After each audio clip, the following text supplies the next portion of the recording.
শ্রীমদ্ ভগবদ্ গীতা প্রথম অধ্যায় অর্জুন বিষাদ যোগ।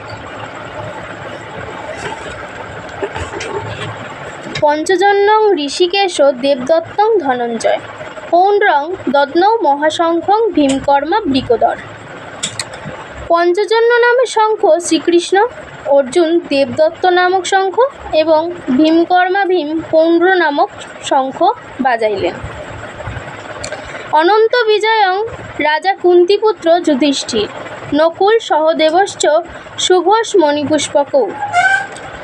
নকুল সুঘোষ নামক শঙ্খ, কুন্তিপুত্র রাজা যুধিষ্ঠির অনন্ত বিজয় নামক শঙ্খ ও সহদেব মণিপুষ্পক নামক শঙ্খ বাজাইলেন। কাশ্যশ্চ পরমেশ্বসা শিখণ্ডী চ মহারথা ধৃষ্টদ্যুম্ন বিরাটশ্চ সাত্যকীশ্চ পরাজিত। হে রাজন, মহাধনুর্ধর কাশীরাজ মহারথী শিখণ্ডী, ধৃষ্টদ্যুম্ন বিরাট রাজা, অজেয় সাত্যকী। দ্রৌপদেয়শ্চ সর্বশ পৃথিবীপতে সৌভদ্রশ্চ মহাবাহু শঙ্খান দদ্মু পৃথক পৃথক।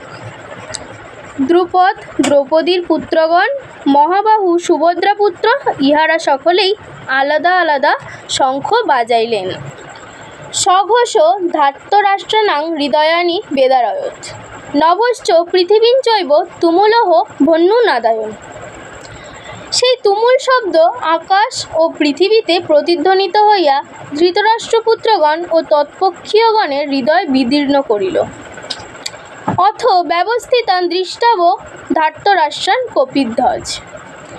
প্রবৃত্তে শাস্ত্র সম্পতে ধনুরুদ্যম্য পাণ্ডব ঋষিকেশং তদা বাক্য মিদমাহ মহীপতে।